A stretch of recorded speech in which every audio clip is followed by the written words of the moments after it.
voilà, je vais donc faire la dernière intervention pour cette séquence d'après-midi.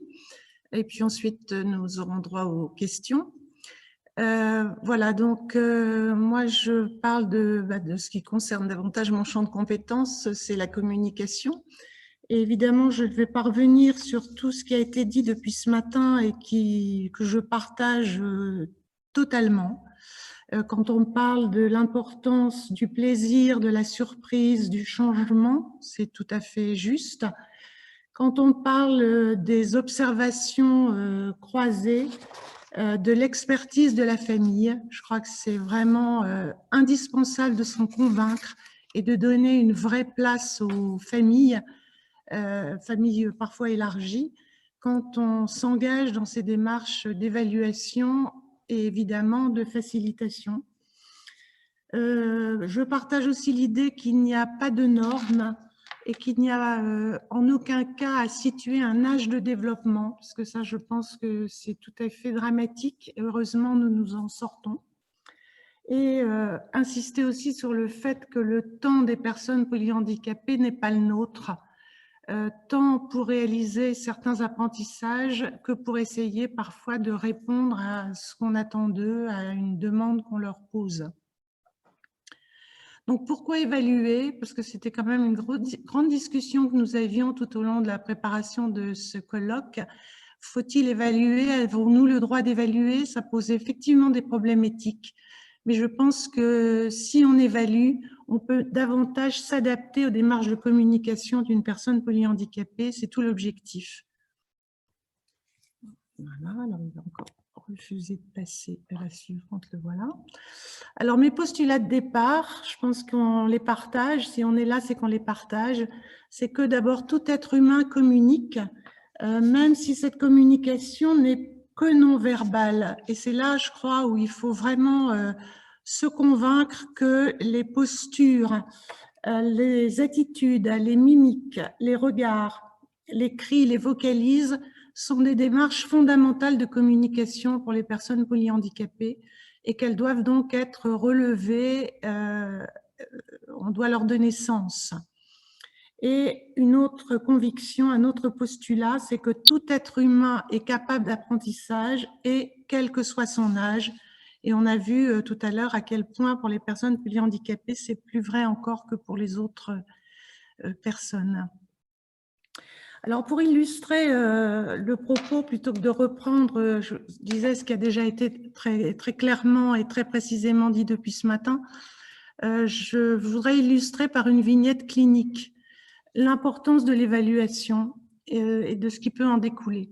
Donc, Mathias, il a 22 ans, il est polyhandicapé avec une quadriplégie spastique, donc il a tendance à se projeter en extension. Il est interne dans une masse, mais ses parents sont très impliqués et il rentre en famille le week-end.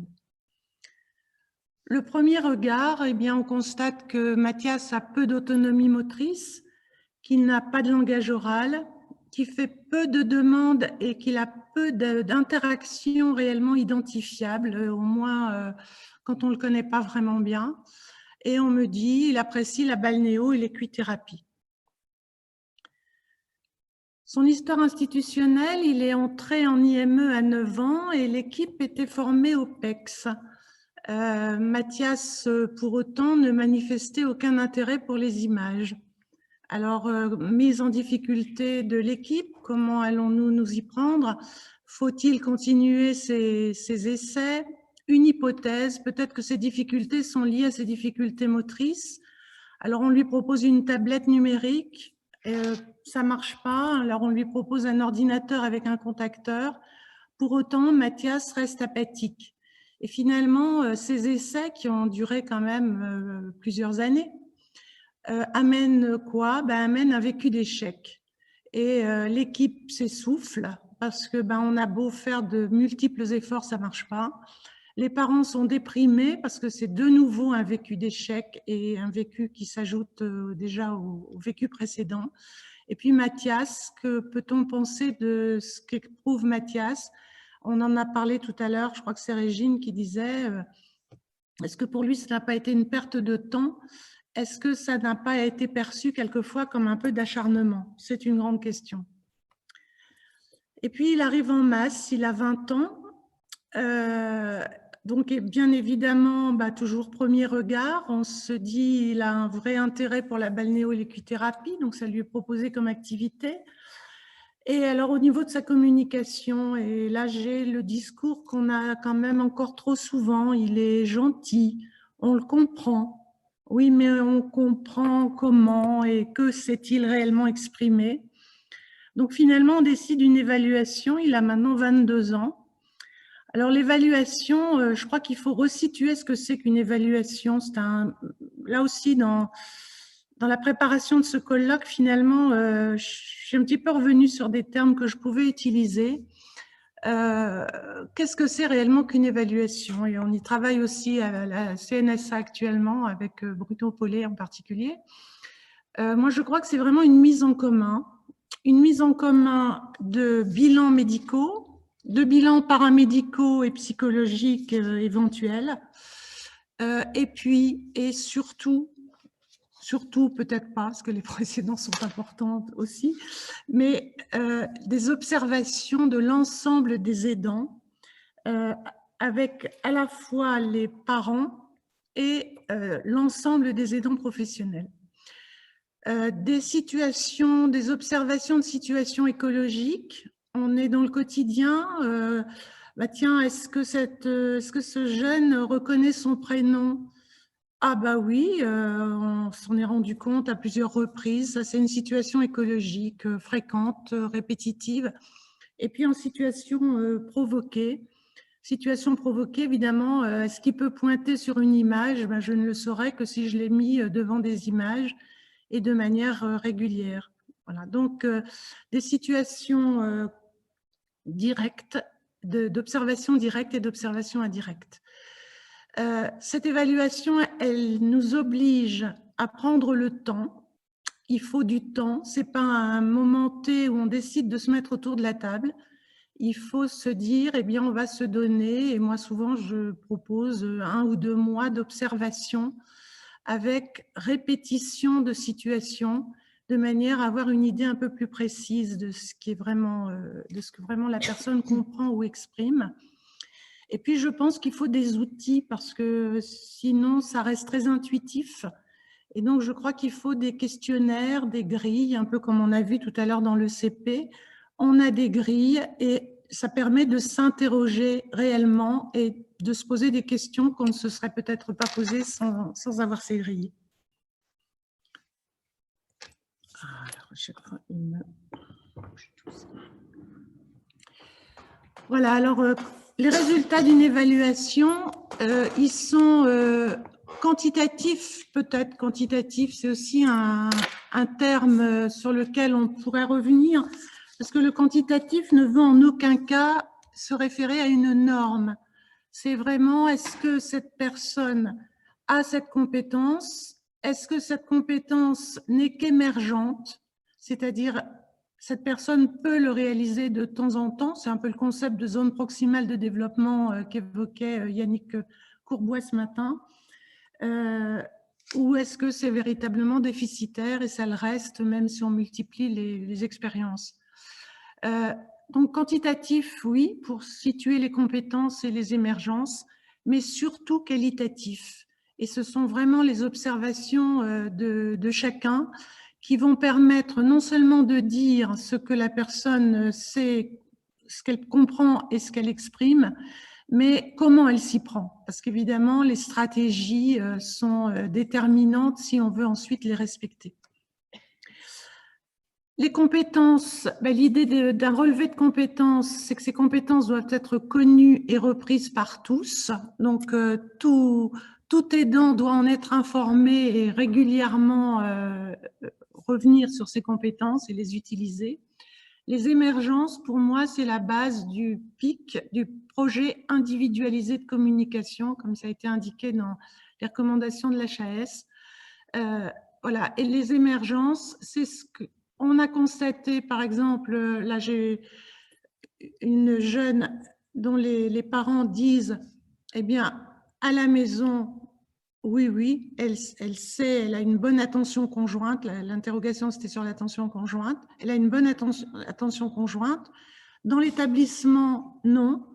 Eh bien, c'est très clairement une émergence. Ce n'est pas un désaccord. Ça veut dire que cette jeune, à la maison, dans un climat psycho-affectif privilégié, dans un environnement privilégié, a cette compétence-là, et que notre objectif de projet, ce sera de transformer cette émergence en compétence.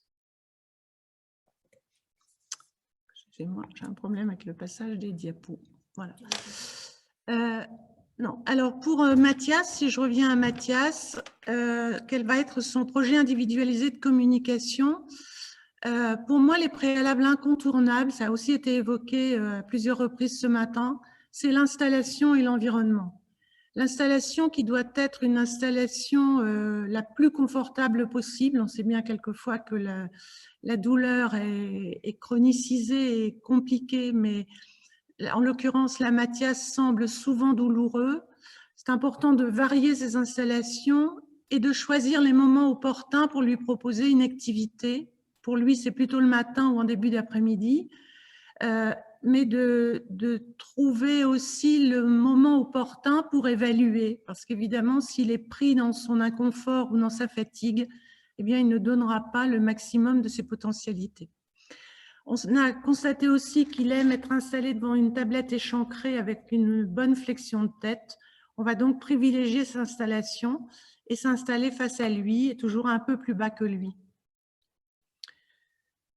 Au niveau de son environnement, de sa sensorialité, on constate au fil des observations, des croisements de regards, qu'il est perturbé si l'ambiance est trop bruyante, qu'il est effrayé par des bruits inhabituels et qu'il est gêné par les lumières vives. Eh bien, il faudra donc veiller à la qualité de l'environnement, l'aider à donner sens au bruit qui l'effraie. Par exemple, il était très effrayé par la tondeuse à gazon et on lui a donc montré la tondeuse à gazon, on l'a amené à tirer sur la petite corde pour lancer la tondeuse, toucher les vibrations pour le rassurer, lui, qu'il trouve sens au bruit qui le perturbe et qui l'inquiète. On a constaté aussi qu'il s'apaise à l'écoute de musique douce. Ça veut dire qu'il faudra lui proposer un atelier musique et veiller à ce qu'il puisse écouter de la musique dans des moments calmes.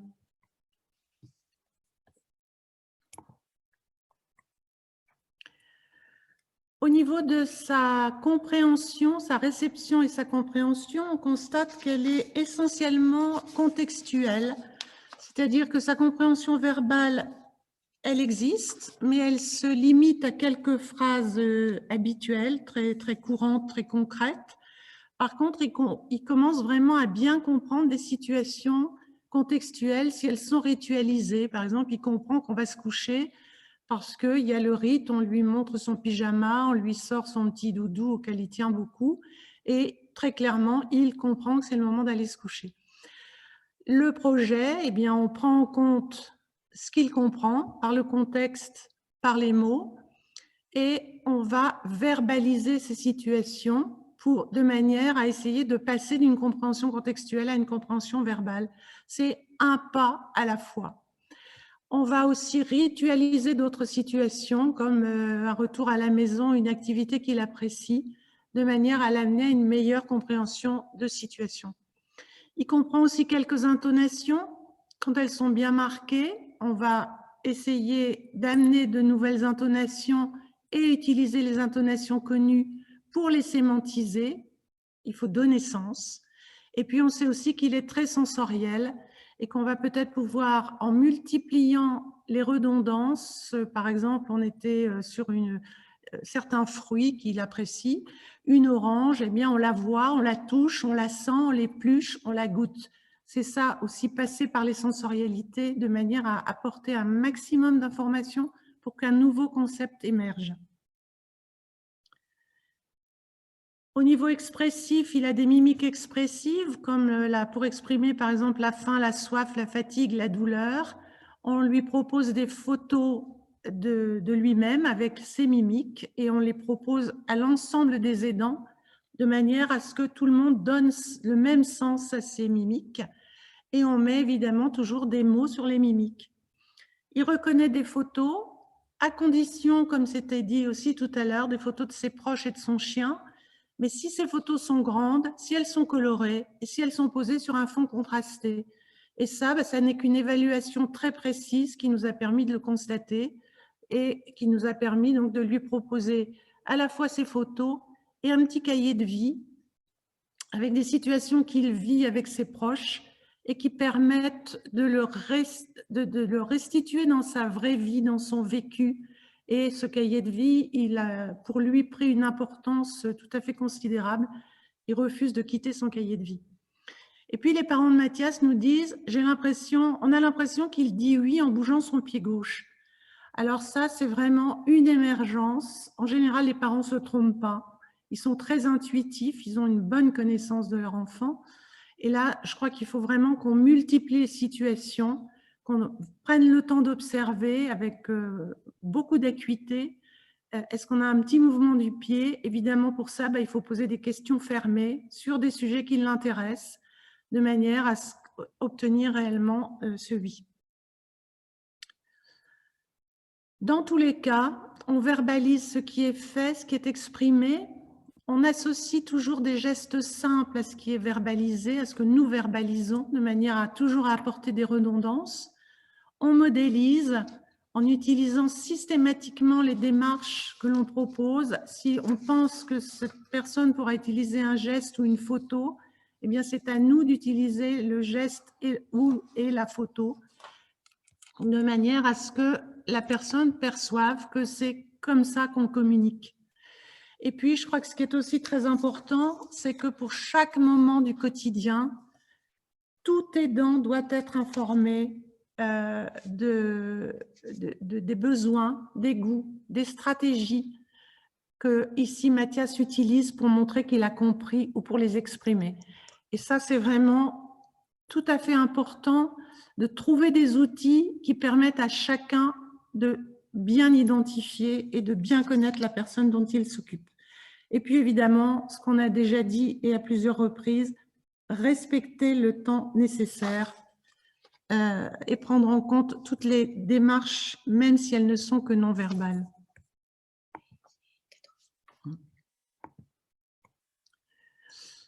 Pardon. Ah, excusez-moi.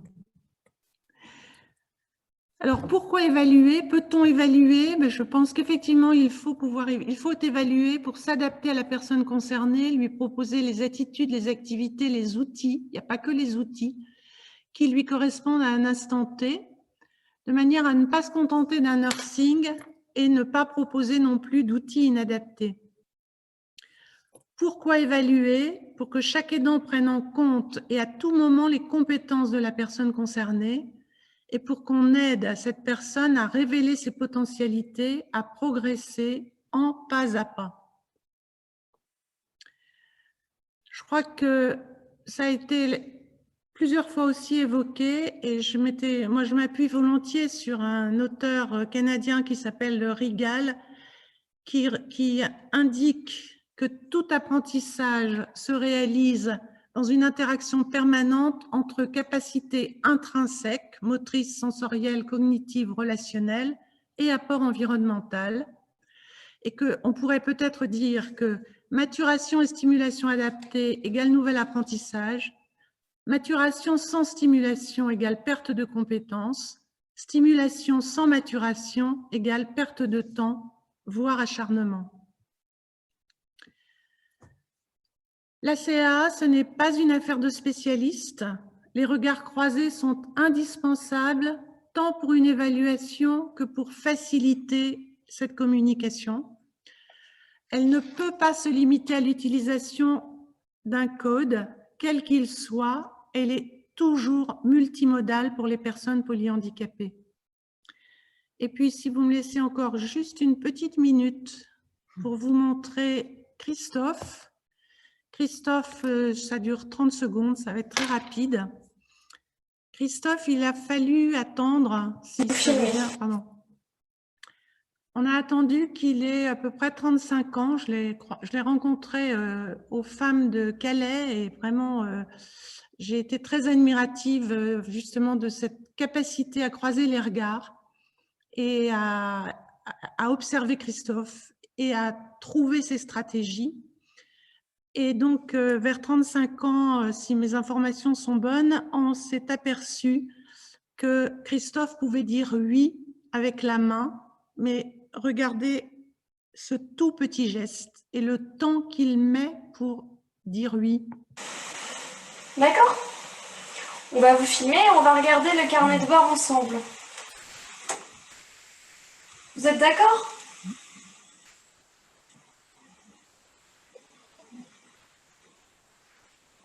Super, super, d'accord. Alors, on y va. Vous voyez l'acuité des regards qu'il a fallu pour l'identifier. Et je dois dire que quand on s'est rendu compte qu'il avait cette capacité à dire oui, eh bien, ça change sa vie. Parce qu'il a pu nous prouver qu'il avait finalement une bien meilleure compréhension que ce qu'on imaginait. Moi, il m'a bluffé. C'était le terme de la journée, mais il m'a vraiment bluffé. Juste une anecdote. Vous voyez, là, j'ai 2 étudiantes qui travaillaient avec Christophe dans cet établissement.